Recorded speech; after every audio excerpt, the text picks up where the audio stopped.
Muchísimas gracias, señor. Muy amable, muchísimas gracias a ustedes y al público que nos ve todos los días. Señora, ¿sabía que existen virus capaces de inflamar gravemente su hígado? Hoy hablaremos de una peligrosa enfermedad silenciosa y a veces mortal. La hepatitis B es nuestro tema del día. ¡Vamos a verlo! El tema de hoy llega gracias a Movistar.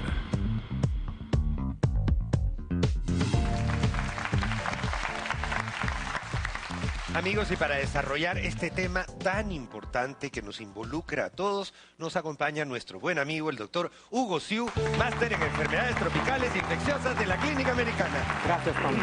Bienvenido, Hugo, muchísimas gracias. Hay mucha confusión con respecto a las hepatitis. Sí. Y mucha gente ha tenido lo que se conoce como hepatitis A. Y pocos saben que existe hepatitis A, B, C, D y E. Exacto. Sí. ¿Cuáles son las diferencias, por favor? Todas son hepatitis virales. Las más comunes son la A y la B. La A es la que nos ocurre de manera frecuente, la relacionada con alimentos. La B y la C es la relacionada con productos y secreciones, productos sanguíneos, contacto sexual. Luego existen otros tipos de hepatitis que son menos frecuentes y felizmente no se encuentran mucho en el ambiente. Hoy día vamos a hablar sobre todo de la hepatitis B, que es probablemente una de las de más cuidado, ¿no es cierto? Sí, y sobre todo que hay control y manejo. Hay control y manejo. Entonces vamos a ir viendo algunas dudas, señora, que todos podemos tener acerca de estas enfermedades narradas en un video. Primera duda frecuente en relación a la hepatitis B. Adelante, por favor. Doctor, buenas tardes. Quisiera hacerle una pregunta. Varias personas en mi familia han sufrido la hepatitis B. Quisiera saber cómo se transmite esa enfermedad.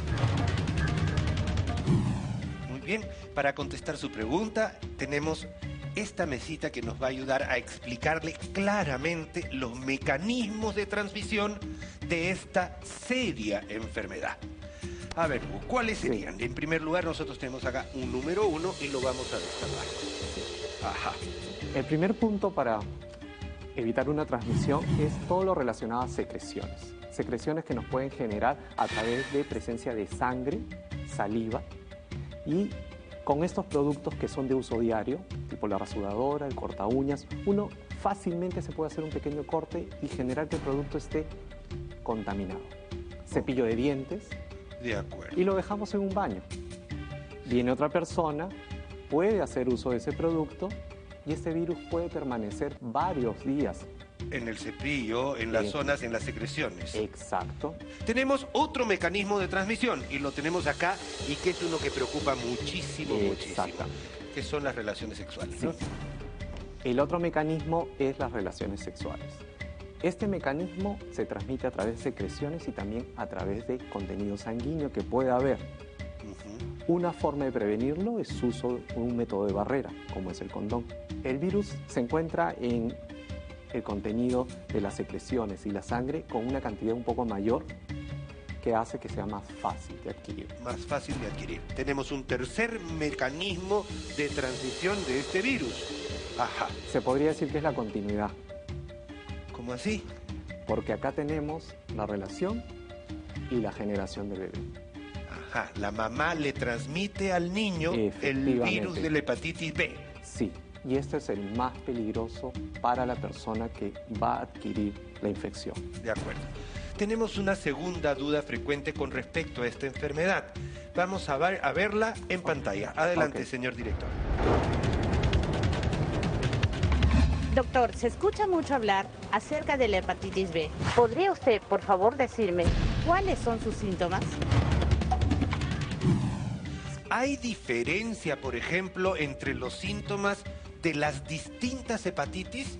Son muy parecidos. Son muy parecidos. Sí, casi iguales. Algunos nos es difícil diferenciar por síntomas y necesitamos pruebas de laboratorio. Pruebas de laboratorio. Con las pruebas de laboratorio tenemos la certeza prácticamente absoluta, ¿no es cierto? Exacto. De acuerdo. Tenemos acá uno de los primeros síntomas que es un síntoma general a muchísimas infecciones virales.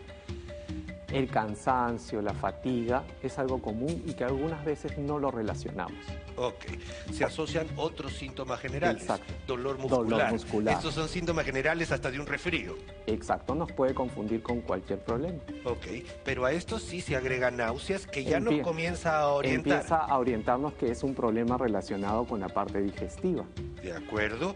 Después, fiebre Fiebre. con malestar general. Exacto. Ajá. Ya nos hace pensar acerca de una infección. Y algo sistémico, algo Sí. generalizado. Luego tenemos vómitos que se asocian a las náuseas, seguramente. Sí, efectivamente. Ajá. Orina oscura, tan oscura que podría parecer hasta una bebida de cola, hasta Exacto. café casi. Exactamente. Ajá. Ya cuando empiezan a aparecer estos cambios como la orina oscura, ya nos van orientando a Hacia el diagnóstico inicial. Ahora, si a esto le agregamos, junto a la orina oscura, heces pálidas, prácticamente estamos hablando de un trastorno de las vías biliares o del hígado en general. Exacto, que se ha afectado y la bilis no llega a ser eliminada, no les da el color. A las heces y por lo tanto al retener Se ese retiene. color nos ponemos amarillos y justamente por eso tenemos una animación acerca de qué cosa es la ictericia. Vamos Ok, a verlo, vamos. por favor, Hugo. Doctor Xu, acá tenemos un aparato digestivo prácticamente completo. Vamos a ver, adelante, señor director, y vamos a ver qué es lo que sucede con el hígado y por qué se forma la ictericia. Exacto, vemos que nuestro hígado produce la bilis que entra a nuestra parte digestiva, uno la reabsorbe para reprocesarla y en este proceso de reabsorción el hígado genera todos unos cambios que la hace más fácil de eliminar. ¿De acuerdo? Pero si el hígado está afectado, Claro. no la puedes eliminar No la puedes eliminar. Se inflaman las células hepáticas, ¿no es cierto? y no trabaja. Y no trabajan. Por lo Al no tanto, trabajar, todo este compuesto empieza a eliminarse en la sangre y va por todo el organismo. y tiñe, porque la Eso. bilirrubina, la bilis, tiñe de amarillo, medio verdoso, por lo tanto se adopta este color. También es el efecto de tener la bilis concentrada en el organismo. Ajá. Vamos a ver desde aquí una tercera duda frecuente en relación a la hepatitis B. Adelante, por favor. Doctor, buenas tardes. Tengo una duda. ¿La hepatitis B puede derivar a una cirrosis o cáncer al hígado? Gracias por su respuesta. Totalmente cierto. Sí. Entonces tenemos que una hepatitis podría terminar en un cáncer. Sí. Sí. Y es una de las causas virales de cáncer que se pueden prevenir.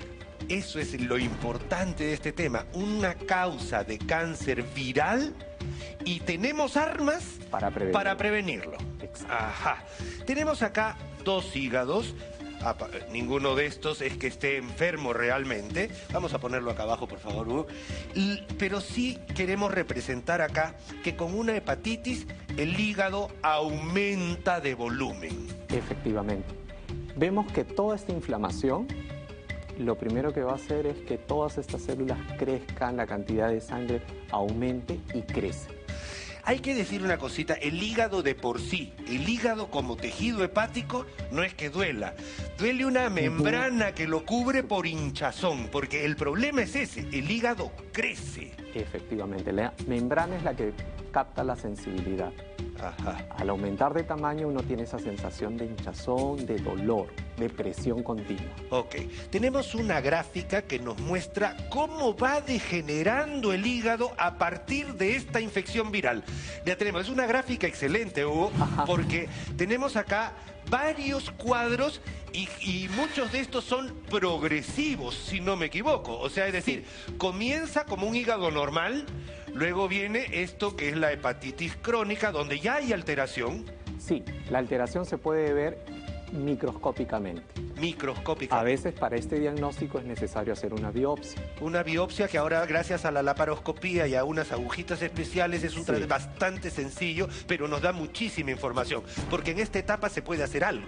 Se puede tratar de controlar y como saben, el hígado cumple muchas funciones en el cuerpo relacionadas con el procesamiento, Ajá. medicamentos, alcohol, Y evitando evitando estas cosas, vamos a prevenir la degeneración hacia la cirrosis, donde ya cambia la estructura del hígado. Exacto, el daño ya no es tan microscópico, empieza a ser mayor, más volumen de células afectadas y en su proceso regenerativo empieza a generarse fibrosis. Fibrosis, cicatrices, que este es el caso, el hígado se achica un poco en este caso, pero se vuelve mucho más desordenado en su estructura, pero finalmente aparecen estas lesiones, que es lo que se conoce con el nombre de hepatocarcinoma. Sí, muchas de estas células que han sufrido todo este estrés pueden degenerar y acabar como una célula cancerígena. ¿Cuánto tiempo pasaría aproximadamente en todo este proceso si es que uno no hiciera nada, aproximadamente? Si uno se infecta en edad muy temprana, como la de recién nacido, puede pasar en pocos años. En pocos años, ok. Entonces, si tenemos... uno se infecta en etapa adulta, pueden pasar muchos años. La hepatitis B se puede prevenir con algo tan simple, señora, como esto. Y acá creo, Hugo, que nos merecemos, o la gente merece una explicación de la necesaria importancia de vacunarse de esta enfermedad. Efectivamente, la vacuna contra hepatitis B es una vacuna que se debe aplicar apenas nace el bebé. Ajá. Y completar las 3 dosis del bebé y los refuerzos posteriores. ¿Cómo es el esquema, por favor? En el caso de las 3 dosis es una, luego entre 2 a 3 meses la segunda y la tercera completando los 6 meses. ¿Cuánto tiempo dura esa aplicación? Si es un bebé, nosotros completamos eso en 6 meses y hay que dar refuerzos, que podemos darlo a los 10 años o quizás antes. O quizás antes. En el caso de adulto, tenemos que completar las 3 dosis. ¿Ya? En algunas personas puede mantenerse su protección durante el tiempo y en otras es necesario dar refuerzos. Dar refuerzos. Y eso se puede dosar perfectamente, pero en principio, con 3 dosis de vacunación, señor, usted está protegida 10 años. Y la verdad es que si encima tiene pacientes familiares en la casa con esta enfermedad, los personal de salud, personal que esté en riesgo de contaminación, es un deber vacunarse para prevenir estas infecciones. Exacto, y sobre todo porque prevenimos enfermedades a la larga e incluso un cáncer. Perfecto, muchísimas gracias, doctor Xu. Muchísimas gracias por su atención, amigos. Nosotros regresamos y seguimos con más aquí en Doctor TV. Gracias, también.